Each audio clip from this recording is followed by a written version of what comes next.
అమలాపురంలో జిల్లా పరిషత్ హైస్కూల్ స్థాపించి 150 సంవత్సరాలు పూర్తి చేసుకున్న సందర్భంగా వేడుకలు ఘనంగా నిర్వహించారు. హైస్కూల్ పూర్వ విద్యార్థి ఎమ్మెల్సీ కుడుపూడి సూర్యనారాయణరావు ఆధ్వర్యంలో ఈ కార్యక్రమం ఘనంగా చేపట్టారు. ఈ వేడుకల్లో పాల్గొనేందుకు పూర్వ విద్యార్థులు సుదూర ప్రాంతాల నుంచి హాజరయ్యారు. పూర్వ విద్యార్థులు గత స్మృతులను నెమరవేసుకున్నారు. ఈ కార్యక్రమంలో 1975 సంవత్సరం 10th క్లాస్ చదివిన విద్యార్థులు అందరూ ఒకే విధమైన దుస్తులు ధరించి హాజరవడం ప్రత్యేక ఆకర్షణగా నిలిచింది. ఈ స్కూల్లో చదివిన పూర్వ విద్యార్థులు మాజీ municipal chairman Chikkala Ganesh, PVC విద్యాసంస్థల చైర్మన్ బోనం కనకయ్య, హైదరాబాద్ నుంచి వచ్చిన మమిడిపాటి శాస్త్రి ఈ కాలేజీలో 1945 సంవత్సరం చదివి అనంతరం ఎస్కేబీఆర్ కళాశాల ప్రిన్సిపల్ గా పనిచేసిన మంతా సాంబశివ శాస్త్రి అమెరికా నుంచి వచ్చారు. ఈ కార్యక్రమానికి ముఖ్య అతిథులుగా MLC Israel, ZP chairman Venugopal, పీనికే Srikanth, KIMS medical college chairman Chaitanya Raju, Satyam foundation chairman Vasamsetti Satyam పాల్గొన్నారు. చిన్నారుల నృత్య ప్రదర్శన విశేషంగా ఆకట్టుకుంది. సాయంత్రం ప్రముఖ ప్రవచనకర్త బ్రహ్మశ్రీ చాగంటి కోటేశ్వర ప్రసంగం విశేషంగా ఆకట్టుకుంది.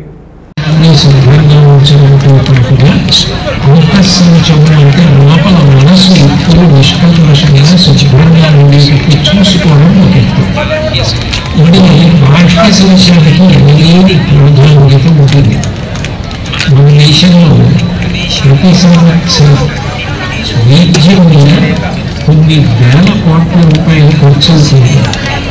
9,000 కోట్ల రూపాయలు ఖర్చు అవడానికి ప్రధానమైన కారణం ఏంటి అంటే పరిశుభ్రతని పాటించకపోవచ్చు.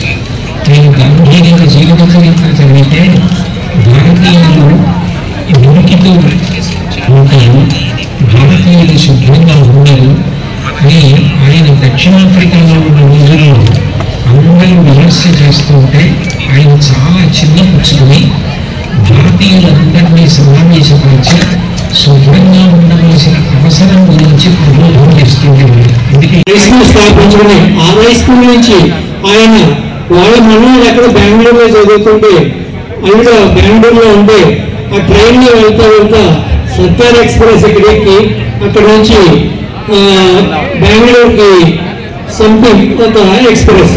ఈ ఎక్స్ప్రెస్ ఈయన ఎక్కినప్పుడల్లా కూడా మన ఆంధ్రప్రదేశ్ నుంచి ఇంజనీరింగ్ చదువుకున్న విద్యార్థులందరూ కూడా ఆ ట్రైన్స్ లో ప్రయాణం చేస్తున్నప్పుడు వాళ్ళతో సాన్నిధ్యం కలిగి మీరు ఎందుకు వెళ్తున్నారు, దేనికి వెళ్తున్నారు అనే ఇదిలో ఆయన దాన్ని తీసుకుని ఇక్కడే మనము ఆంధ్రప్రదేశ్లో ఎందుకు ఇంజనీరింగ్ కాలేజీ స్థాపించలేమనే ఒక పట్టుదల కృషితోటి ఆయన ఇక్కడ ఇంజనీరింగ్ కాలేజీ స్థాపించడం జరిగింది.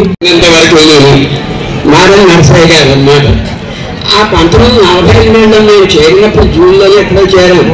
మనకి బ్రిటిష్ పాలన ఇంకా స్వతంత్రం రాలేదు. అప్పటికి 1945 నాటికి స్వతంత్రం రాలేదు. నేను ఇక్కడ కాలేజీలో స్కూల్ ఇక్కడ చేరినప్పుడు హై స్కూల్లో అనమాట. చేరిన 2 నెలలకి ఆగస్టు 1947లో భారతదేశానికి బ్రిటిష్ ప్రభుత్వం వాళ్ళు స్వాతంత్రం అని చెప్పి ప్రకటించడం జరిగింది. ఆ రోజున మా పిల్లలందరూ కూడా నాకు అప్పుడు 10 ఏళ్ళు, నా మేనలుడికి 6 ఏళ్ళు, నాతో కూడా వాడు కూడా స్కూల్కి వచ్చేవాడు. 10 ఏళ్ళు నేను, 6 ఏళ్ళు మా మేనలుడు, ఇద్దరం కూడా జెండాలు పుచ్చుకుని భారతదేశం జెండాలు పుచ్చుకుని జయజద్భానాలతో మొత్తం అమలాపురం వీధులు అన్నీ కూడా తిరిగేసాం. ఆ రోజు 1947 ఆగస్టు స్వతంత్ర దినోత్సవానికి అన్నమాట.